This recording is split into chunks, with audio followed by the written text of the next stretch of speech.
नमस्कार बच्चों, कैसे हैं आप सब। आज हम कक्षा 7वीं की मल्हार पुस्तक का पाठ 2 पढ़ेंगे। इसको समझेंगे और जानेंगे कि इस कहानी के माध्यम से हमें क्या सीख मिलती है। पाठ का नाम है 3 बुद्धिमान। ठीक है। एक समय की बात है कि एक निर्धन व्यक्ति के 3 बेटे थे।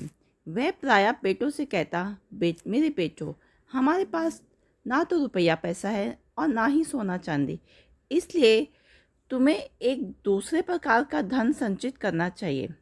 हर वस्तु और स्थिति को पूर्णतः समझने और जानने का प्रयास करो, कुछ भी तुम्हारी दृष्टि से ना बच पाए। तो उनका जो पिता कह रहा था कि हमारे पास धन संपत्ति तो नहीं है, तो आपको क्या करना है बेटा, कि आपको दूसरे प्रकार का धन संचित करना है, दूसरे प्रकार का धन इकट्ठा करना है, जो कि रुपया पैसा नहीं है, सोना चांदी नहीं है, और ना ही उसको आपसे कोई चुरा सकता है। वो धन कौन सा होता है बच्चों? वो धन होता है ज्ञान का धन। वो कह रहा है कि अपनी दृष्टि को इतनी पैनी रखना है, इतनी शार्प रखना है कि आपकी नज़र से कोई भी चीज़ बच के ना जाए। आप छोटी सी छोटी चीज़ों का अवलोकन कीजिए, उनको ऑब्जर्व कीजिए। ठीक है। त्रिव ऐसा धन संचित कर लेने पर तुम्हें कभी किसी प्रकार की कमी ना रहेगी और तुम दूसरों की तुलना में 19 नहीं रहोगे। 19 मतलब कहते हैं ना कि दूसरे 20 है तो आप 19, मतलब आप उनसे थोड़ा सा कम हो। कह रहा कि अगर इस तरीके का धन ले लिया आपने, किस तरीके का धन, आपकी बुद्धि तीव्र हो, आपकी जो दृष्टि है एकदम पैनी दृष्टि हो, शार्प एकदम, आप हर चीज़ को अवलोकन करें, तो तुम कभी भी किसी से 19 नहीं रहेंगे। 19 मतलब किसी से कम नहीं रहोगे, तुम उनके बराबर ही रहोगे, चाहे तुम्हारे पास धन दौलत सोना चांदी कम हो। धीरे धीरे समय बीता। कुछ समय पश्चात पिताजी चल बसे। बेटे मिलकर बैठे। उन्होंने सारी स्थिति पर विचार किया और फिर बोले, हमारे लिए यहाँ कुछ भी तो नहीं है। आओ घूम फिर कर आते हैं। आवश्यकता होने पर चरवाहों या खेत में श्रमिकों का काम कर लेंगे। हम कहीं भी क्यों ना हो भूखे नहीं मरेंगे। कुछ समय बाद उनके पिताजी की मृत्यु हो गई और फिर बेटों ने सोचा कि अभी यहाँ पर कुछ धन दौलत तो है नहीं कि आराम से बैठ के खाएं, तो चलो हम घूमने चलते हैं और रास्ते में जो भी काम आएगा, चरवाहों मतलब जो पशुओं को चराते हैं, श्रमिक मतलब जो मजदूर हैं, कोई भी काम आएगा तो हम उसको आसानी से कर लेंगे और अपना खाना पीना खा लेंगे, भूखे तो नहीं रहेंगे हम। अंततः वे तैयार होकर यात्रा पर चल दी। उन्होंने सुनसान वीरान घाटियां लांघी, ऊंचे ऊंचे पहाड़ों को पार किया। इस तरह वे लगातार 40 दिन तक चलते रहे। 40 दिन तक चलते रहे। रास्ते में पहाड़ आए, घाटियां आई, पर वे रुके नहीं। उनके पास जितना खाने पीने का सामान था, अब वह सब समाप्त हो गया था। वे थक कर चूर हो गए थे और उनके पैरों में छाले पड़ गए थे, किंतु सड़क थी कि समाप्त होने को नहीं आ रही थी। वे आराम करने के लिए रुके और पुनः आगे चल दिए। अंत में उन्हें अपने सामने वृक्ष और मकान दिखाई दिए। वे एक बड़े नगर के पास पहुंच गए थे। ठीक है। 40 दिन तक वो लोग जा रहे थे, चलते जा रहे थे, थक गए थे बहुत, पर रास्ता था कि ख़त्म ही नहीं हो रहा है, ख़त्म ही नहीं हो रहा है। फिर क्या देखा उन्होंने कि आगे सामने कुछ उनको पेड़ दिखाई दिए, मकान दिखाई दिए, मतलब वो एक नगर के पास, एक शहर के पास पहुंच गए थे। तीनों भाई बहुत प्रसन्न हुए और शीघ्रता से पग बढ़ाने लगे। पग मतलब पैर। जल्दी जल्दी वो चलने लग गए। जब वे नगर के बिल्कुल निकट पहुंचे तो सबसे बड़ा भाई अचानक रुका। उसने धरती पर दृष्टि डाली, बोला, थोड़ी देर पहले ही यहाँ से एक बहुत बड़ा ऊंट गया है। वे थोड़ा और आगे गए तो मजला मतलब जो बीच वाला भाई था ना, एक बड़ा भाई, छोटा भाई और एक जो बीच का भाई था, वो रुका और उसने सड़क की दोनों ओर देखकर बोला, संभवतः वह एक ऊंट एक आंख से नहीं देख पाता हो। और वे कुछ आगे चले तो छोटे भाई ने बोला, ऊंट पर एक महिला और एक बच्चा सवार थे। जैसे ही वो नगर के पास आगे जा रहे थे, पहुंच रहे थे, तो एक बड़े भाई ने एकदम से क्या बोला, रुक गया। उसने बोला कि अभी अभी यहाँ से एक कोई ऊंट गया है, बड़ा सा ऊंट गया है। और जो बीच वाला भाई था, मझला भाई, उसने बोला कि सड़क के दोनों तरफ देखा और उसने बोला कि ऊंट की एक आंख नहीं है शायद। और जो तीसरा भाई था, छोटा भाई, उसने बोला ऊंट पर एक महिला और एक बच्चा भी सवार थे। हालांकि उन्होंने ऊंट को देखा नहीं है, फिर भी वो अनुमान लगाकर बात कर रहे हैं। बिल्कुल सही। दोनों बड़े भाई भाइयों ने कहा और वे तीनों फिर आगे बढ़ चले। कुछ समय पश्चात एक घुड़सवार उनके पास से निकला। सबसे बड़े भाई ने उसकी ओर देखकर पूछा, घुड़सवार, तुम किसी खोई हुई वस्तु को ढूंढ रहे हो ना? घुड़सवार ने घोड़ा रोककर उत्तर दिया, हाँ। तुम्हारा ऊंट खो गया है ना? बड़े भाई ने पूछा। हाँ। बहुत बड़ा सा? हाँ। वह एक आंख से देख नहीं पाता है? समझले भाई ने पूछा। हाँ। अभी वो आगे जा रहे थे तो देखा कि एक घुड़सवार जो है कुछ ढूंढता हुआ आ रहा है। तो बड़े भाई ने क्या पूछा उससे कि आप कुछ ढूंढ रहे हैं? आप उसने बोला, हाँ मैं ढूंढ रहा हूँ। तो फिर बड़े भाई ने पूछा कि आपका ऊँट खो गया है क्या? तो उसने पूछा कि हाँ। और फिर मझले भाई ने बोला कि वो एक आंख से देख नहीं सकता है। तो उसने बोला कि हाँ। घुड़सवार तो हैरान हो गया। फिर जो छोटा भाई था उसने बोला कि एक छोटे से बच्चे के साथ उस पर महिला सवार थी। सबसे छोटे भाई ने उससे पूछा। घुड़सवार ने तीनों भाइयों को शंका की दृष्टि से देखा। अभी उसको तो डाउट हो गया। उसको लगा कि इनको इतना सब कैसे पता है मेरे ऊँट के बारे में, और मेरा ऊँट तो खो गया है। तो उसको शंका हुई, डाउट हुआ। ओह हाँ, तो तुम्हारे पास है मेरा ऊँट, तुरंत बताओ तुमने उसका क्या किया? हमने तुम्हारे ऊँट का मुंह तक नहीं देखा, भाइयों ने उत्तर दिया। तो तुम्हें उसके बारे में इतनी सब बातें कैसे पता चली? अब घुड़सवार ने कहा कि तुम्हें इतना सब पता है मेरे ऊँट के बारे में, मेरा ऊँट बड़ा था, उसकी एक आंख नहीं थी और उस पर महिला और बच्चे भी था, तो तुमने ही मेरा ऊँट लिया है। भाइयों ने कहा, नहीं नहीं, हमने तो तुम्हारे ऊँट को देखा भी नहीं है, क्योंकि हम अपनी आँखों और बुद्धि से काम लेना जानते हैं, भाइयों ने उत्तर दिया। शीघ्रता से उस दिशा में अपना घोड़ा दौड़ाओ, वहाँ तुम्हें तुम्हारा ऊँट मिल जाएगा। नहीं, ऊँट के स्वामी ने उत्तर दिया, मैं उस दिशा में नहीं जाऊँगा। मेरा ऊँट तुम्हारे पास है और तुम्हें ही उसे मुझे लौटाना पड़ेगा। भाइयों ने कहा, हमने नहीं लिया है तुम्हारा ऊँट, तुम उस दिशा में जाओ, तुम्हारा ऊँट उधर होगा। पर जो घुड़सवार था, ऊँट का स्वामी था, वो मानने को तैयार ही नहीं था कि इन्होंने ऊँट को देखा नहीं और इतना सारी सटीक जानकारी कैसे दे पा रहे हैं ये। उसने कहा, नहीं, मैं उधर नहीं जाऊँगा, मेरा ऊँट तो तुम्हारे पास ही है। हमने तो तुम्हारे ऊँट को देखा तक नहीं, भाइयों ने चिंतित होते हुए कहा। लेकिन घुड़सवार उनकी एक भी सुनने को तैयार नहीं था। उसने अपनी तलवार निकाल ली और उसे जोर से घुमाते हुए तीनों भाइयों को अपने आगे चलने का आदेश दिया। इस प्रकार उन्हें सीधे अपने राजा के भवन में ले गया। तीनों भाइयों को सुरक्षा कर्मियों को सौंपकर वह स्वयं राजा के पास गए। ठीक है, उसको घुड़सवार मानने को तैयार नहीं था कि ऊँट इन्होंने नहीं लिया है, क्योंकि ऊँट के बारे में तो बिल्कुल सही सही जानकारी इन्होंने बता दी थी। उसने कहा, नहीं, मैं नहीं मानता हूँ, और वो उनको तलवार दिखाकर सीधा राजा के दरबार में ले गया।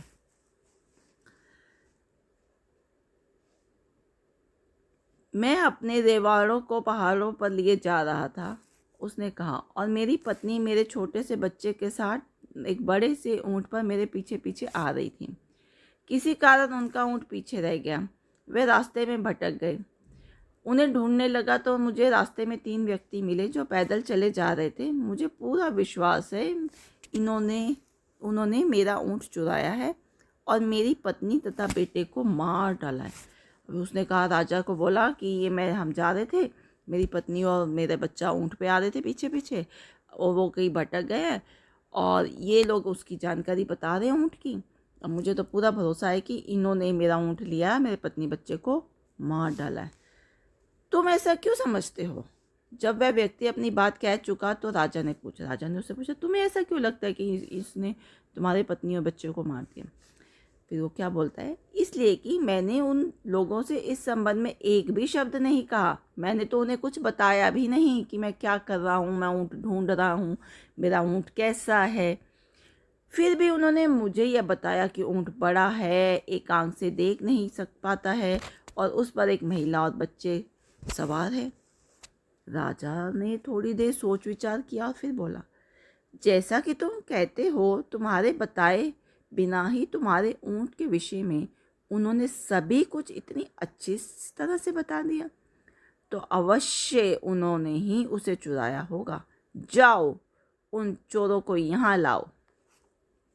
अभी वो जो ऊँट का स्वामी था, जो ऊँट का मालिक था, जो घुड़सवार बाद में ढूंढ रहा था ऊँट को, उसने राजा को सारा बात बता दी कि इस तरीके से ये तीनों भाइयों ने मुझे बता दिया कि मेरा ऊँट ऐसा ऐसा है और मैं ऊँट को ढूंढ रहा हूँ, और जबकि इन्होंने, और ये कह रहे हैं कि इन्होंने ऊँट को देखा भी नहीं है, ऐसा कैसे संभव हो सकता है। राजा ने कहा हाँ चलो लेके आ रहा हूँ उनको। ठीक है, ऊँट का स्वामी बाहर आ गया और तीनों भाइयों को साथ लेकर झटपट अंदर आ गया। एकदम से वो अंदर आ गए। चोरों तुरंत बताओ, राजा उन्हें धमकाते हुए बोला। तुरंत उत्तर दो, तुमने उस आदमी का ऊँट कहाँ छिपाया? हम चोर नहीं हैं, हमने इनका ऊँट कभी नहीं देखा, भाइयों ने उत्तर दिया। तब राजा बोला, इस व्यक्ति के कुछ भी बताए बिना तुमने ऊँट के विषय में सब कुछ सही सही बता दिया। अब तुम कहते हो कि कहने का साहस कर रहे हो कि तुमने ऊँट नहीं चुराया?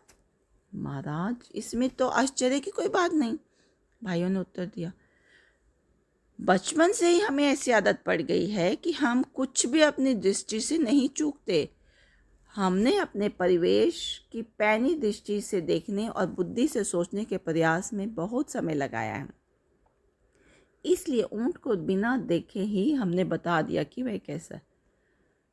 वो भाइयों ने कहा इसमें ऐसी क्या बात है, हमें ऊँट को देखे बिना हमने बता दी, क्योंकि हम लोग बचपन से ही हम लोग इतना, हमारे पिताजी ने बोला हुआ है कि इस हर चीज़ को अच्छे से अवलोकन करना, ऑब्जर्व करना है, पैनी दृष्टि है हमारी।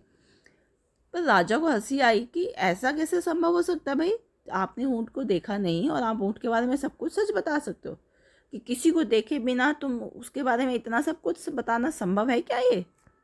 हाँ संभव है, भाइयों ने उत्तर दिया। तो ठीक है, हम अभी तुम्हारी सच्चाई की जांच करेंगे। अब राजा है, राजा एकदम से तो निर्णय नहीं कर सकता ना कि उसको तो दोनों पक्षों का सुनना पड़ेगा। तो उसने कहा कि ठीक है, अगर तुम ऐसे कह रहे हो तो मैं चेक करता हूँ। राजा ने उसी समय अपने मंत्री को बुलाया और उसके कान में कुछ फुसफुसाया। मंत्री तुरंत महल के बाहर चला गया। शीघ्र ही वह 2 सेवकों के साथ लौटा, एक बहुत बड़ी सी पेटी लाए। दोनों ने पेटी को बहुत सावधानी से द्वार के पास ऐसे रख दिया कि वे राजा को दिखाई दे सके। स्वयं एक और हट गए।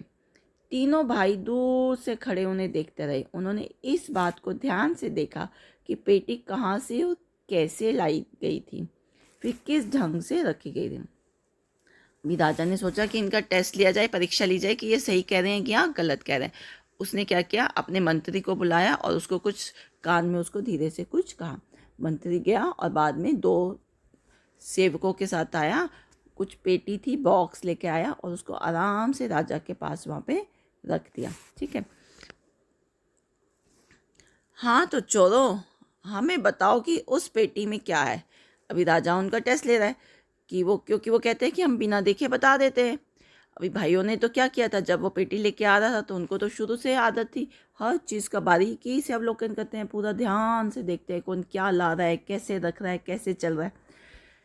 महाराज हम तो पहले ही ये विनती कर चुके हैं कि हम चोर नहीं हैं, सबसे बड़े भाई ने कहा, पर यदि आप चाहते हैं तो मैं आपको ये बता सकता हूँ कि उस पेटी में क्या है। उसमें कोई छोटी सी गोल वस्तु है। बड़े भाई ने कहा कि हम तो देखो पहले बोल चुके हम चोर नहीं है, पर अगर आप कह रहे हैं तो मैं आपको बता देता हूँ कि इसमें एक छोटी सी गोल वस्तु है, उसमें अनार है। मंझला भाई बोला, बीच वाला जो भाई था उसने कहा उसमें अनार है, पोमीग्रेनेट है। हाँ और अभी कच्चा है, सबसे छोटे भाई ने कहा। तीनों भाई ने उत्तर दे दिया। बड़े भाई ने कहा उसमें कोई गोल सी वस्तु है, मझले भाई ने बोला कि उसमें एक अनार है, और छोटे भाई ने क्या बोल दिया कि वो अनार अभी कच्चा है। यह सुनकर राजा ने पेटी के पास लाने का आदेश दिया। राजा ने बोला ये बॉक्स को मेरे पास लेके आओ। तो जो सेवक थे जल्दी से वो बॉक्स को लेकर आए। राजा ने सेवकों से पेटी खोलने के लिए कहा। पेटी खुल जाने पर उसमें झांका। जब उसमें उसने कच्चा अनार दिखाई दिया तो उसके आश्चर्य की कोई सीमा ना रही। ठीक है, राजा भी हैरान हो गया, भाई पेटी तो बंद थी और इनको कैसे पता चल गया कि इसमें अनार है। आश्चर्यचकित राजा ने अनार निकालकर वहाँ उपस्थित सभी लोगों को दिखाया। तब उसने ऊँट के मालिक से कहा, इन लोगों ने यह स्पष्ट कर दिया कि ये चोर तो नहीं है, है ना। वास्तव में ये बहुत ही बुद्धिमान लोग हैं। तुम इनके बताए रास्ते पर जाकर अपने ऊँट को खोजो। अब राजा ने कहा कि देखो ये चोर नहीं है, इन्होंने साबित कर दिया, क्योंकि बिना देखे इन्होंने बता दिया था कि पेटी में जो बॉक्स है उसके अंदर एक कच्चा अनार है। अब तुम जाओ जहाँ पर इन्होंने तुम्हें बोला है, उस रास्ते में जाकर अपना ऊँट खोज लो। राजा के महल में उस समय उपस्थित सभी लोगों के आश्चर्य का कोई ठिकाना ना था, किंतु सबसे बढ़कर तो स्वयं राजा चकित था। एकदम सारे लोग तो आश्चर्य हैरान तो थे ही सब, और राजा तो सबसे ज़्यादा हैरान था। उसने सभी तरह के अच्छे और स्वादिष्ट भोजन मंगवाए और लगा कि इन भाइयों की आवभगत करने लगे। आवभगत मतलब उनकी बहुत खातिरदारी करने लगे। फिर क्या बोले, तुम लोग निर्दोष हो और जहाँ भी जाना चाहो जा सकते हो, किंतु जाने से पहले तुम मुझे सारी बात विस्तार से बताओ। तुम्हें यह कैसे पता चला कि उस व्यक्ति का ऊँट खो गया, और तुमने ये कैसे जाना कि ऊँट कैसा था। अब राजा को ये तो यकीन हो गया कि वो चोर नहीं है, पर अब वो राजा जानना चाहता था कि इन भाइयों को पता कैसे चला कि ऊँट उस व्यक्ति का खो गया है, और ऊँट कैसा था, उसकी एक आँख नहीं थी। तो सबसे बड़े भाई ने क्या कहा, धूल पर पैरों के निशान चिन्हों से मुझे पता चला कि कोई बहुत बड़ा ऊँट वहाँ से गया। उसने बोला कि मिट्टी के ऊपर जो निशान पड़े हुए थे, तो उससे मुझे समझ आ गया कि यहाँ से कोई ऊँट गया। जब मैंने अपने पास से जाने वाले घोड़सवार को अपने चारों ओर नज़र दौड़ाते देखा, तो उसी समय मैं समझ आ गई कि वह क्या खोज रहा है। ठीक है, बहुत अच्छा। राजा ने कहा, अच्छा अब यह बताओ कि तुम में से किसने इस घुड़सवार को बताया कि उसका ऊँट एक ही आंख से देख पाता था, उसका तो सड़क पर निशान नहीं रहता हो। तो राजा ने कहा, ठीक है, तुम्हें ऊँट के पैरों के निशान से समझ आ गया कि वहाँ से कोई ऊँट गया, और घोड़सवार कुछ ढूंढ रहा था, उससे तुमने अंदाज़ा लगा लिया कि उसका ऊँट खोया। पर यह कैसे पता चला कि ऊँट जो है एक आंख से देख नहीं सकता। तो उस क्या बोला है भाई, कहते हैं कि सड़क के दाईं ओर की घास तो ऊँट ने चरी थी, मगर बाईं ओर की घास ज्यों की त्यों थी। मझले भाई ने उसने कहा कि सड़क की एक तरफ की घास तो वो खाई हुई थी, दूसरे तरफ की घास उसने खाई नहीं थी, तो मतलब उसको वहाँ से दिखाई नहीं दे रहा था, इसीलिए। बहुत उत्तम, राजा ने बोला। तुम में से यह अनुमान किसने लगाया कि उस पर बच्चे के साथ एक महिला सवार थी? ये कैसे पता चल गया कि अभी उसमें बच्चा भी था और महिला भी बैठी थी? मैंने, सबसे छोटे भाई ने उत्तर दिया। मैंने देखा कि एक स्थान पर ऊंट के घुटने टेककर बैठने के चिन्ह बने हुए थे। उनके पास ही रेत पर एक महिला के जूतों के चिन्ह दिखाई दिए, साथ ही छोटे छोटे पैरों के चिन्ह थे, जिससे मुझे पता चला कि महिला के साथ एक बच्चा भी है। कह रहा कि मैंने देखा कि एक जगह पर ऊंट जो है बैठता है ना, जब नीचे बैठता है तो उसके घुटनों के निशान थे, और उसके साथ ही एक महिला और बच्चे के पैरों के निशान भी थे। बहुत अच्छा, तुमने बिल्कुल सही कहा, राजा बोला। लेकिन तुम लोगों को ये कैसे पता चला कि पेटी में कच्चा अनार है? यह तो मेरी समझ में बिल्कुल नहीं आ रही। अब राजा को और जिज्ञासा हुई। अच्छा ठीक है, ये सब तो बता दिया, पर इन्होंने ये कैसे बता दिया कि पेटी के अंदर कच्चा अनार है? राजा ये भी जानना चाहता था। सबसे बड़े भाई ने क्या बोला, जिस तरह दोनों व्यक्ति उसे उठाकर लाए, उससे स्पष्ट था कि वह थोड़ी भी भारी नहीं थी। जब वह पेटी को रख रहे थे तो मुझे उसके अंदर किसी छोटी सी गोल वस्तु के लुढ़कने की ध्वनि सुनाई दी। उसने कहा कि जब वो पेटी उठाकर लेके आ रहे थे ना, तो ऐसे लग रहा था बहुत हल्की से कुछ उसमें सामान है, और जब वो उसको रख रहे थे तो कुछ गोल सी वस्तु की घूमने की आवाज़ आ रही थी। मंझला भाई बोलता है, मैंने ऐसा अनुमान लगाया कि पेटी उद्यान की ओर से आई। उद्यान मतलब गार्डन जो है, बाग बगीचा जो है ना, वहाँ से आई है, और उसमें कोई छोटी सी गोल वस्तु है, तो वह अवश्य ही अनार होगा, कारण कि आपके महल के आसपास अनार के बहुत सारे पेड़ लगे। अभी देखो कितना ऑब्जर्व करते थे, छोटी छोटी चीज़ों को ऑब्जर्व करते थे। उन्होंने, छोटे भाई ने, बीच वाले भाई ने कहा कि जो पेटी है वो उद्यान गार्डन से लेके आए हैं, और आपके जो आसपास है गार्डन है उसमें अनार के पौधे लगे हुए हैं, तो वहीं से अनार का ही फल होगा उसमें। बहुत अच्छा, राजा ने कहा। सबसे छोटे भाई से पूछा, लेकिन तुम्हें ये कैसे पता चला कि अनार कच्चा है? अच्छा ठीक है भाई, यहाँ तक तो समझ आ गया, अब तुम्हें कैसे पता चला कि अनार कच्चा है? ठीक है, तो इस समय छोटा भाई क्या बोलता है, इस समय उद्यान में सभी अनार कच्चे हैं, यह तो आप स्वयं ही देख सकते हैं, उसने उत्तर दिया। खुली खिड़की की ओर संकेत किया। वो कह रहा कि अभी देखो कितनी छोटी छोटी चीज़ें वो ऑब्जर्व करते थे। उसने कहा कि देखो खिड़की से मैंने देखा कि वहाँ तो सारे अभी कच्चे अनार ही हैं। राजा ने बाहर देखा तो पाया कि उद्यान में लगे अनार के सभी वृक्षों पर कच्चे अनार लटक रहे थे। राजा इन भाइयों की असाधारण पैनी दृष्टि और तीक्ष्ण बुद्धि से चकित था। एकदम शार्प इनकी आई व्यू था और बुद्धि बहुत तेज थी। धन संपत्ति या सांसारिक वस्तुओं की दृष्टि से तो तुम धनवान नहीं हो, लेकिन तुम्हारे पास बुद्धि का बहुत बड़ा कोश है, खजाना है तुम्हारे पास। वही उसके पिताजी भी वही कहते थे ना कि धन दौलत का कोई फर्क नहीं है, तुम्हारे पास क्या होना चाहिए, पैनी दृष्टि और तीक्ष्ण बुद्धि।